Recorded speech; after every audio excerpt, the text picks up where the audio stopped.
نائب وزیر اعظم و وزیر خارجہ اسحاق ڈار نے پاکستان کا دورہ کرنے والے شامی وزیر خارجہ اسد حسن الشیبانی کے ساتھ وفود کی سطح پر وسیع البنیاد مذاکرات کیے۔ ترجمان دفتر خارجہ کے مطابق دونوں جانب سے پاکستان اور شام کے درمیان دیرینہ برادرانہ تعلقات کی تجدید کرتے ہوئے باہمی دلچسپی کے مختلف شعبوں میں دو طرفہ تعاون مزید مضبوط بنانے پر اتفاق کیا گیا۔ وزرائے خارجہ نے فلسطین، گولان کی پہاڑیوں، افغانستان، جنوبی ایشیا کی صورتحال اور مشرق وسطیٰ میں ہونے والی پیش رفت سمیت علاقائی اور عالمی امور پر بھی تبادلہ خیال کیا۔ نائب وزیر اعظم و وزیر خارجہ اسحاق ڈار نے پاکستان کا دورہ کرنے والے شامی وزیر خارجہ اسد حسن الشیبانی کے ساتھ وفود کی سطح پر وسیع البنیاد مذاکرات کیے۔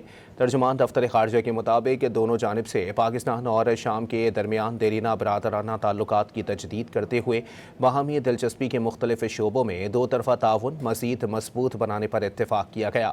وزرائے خارجہ نے فلسطین، گولان کی پہاڑیوں، افغانستان، جنوبی ایشیا کی صورتحال اور مشرق وسطیٰ میں ہونے والی پیش رفت سمیت علاقائی اور عالمی امور پر بھی تبادلہ خیال کیا۔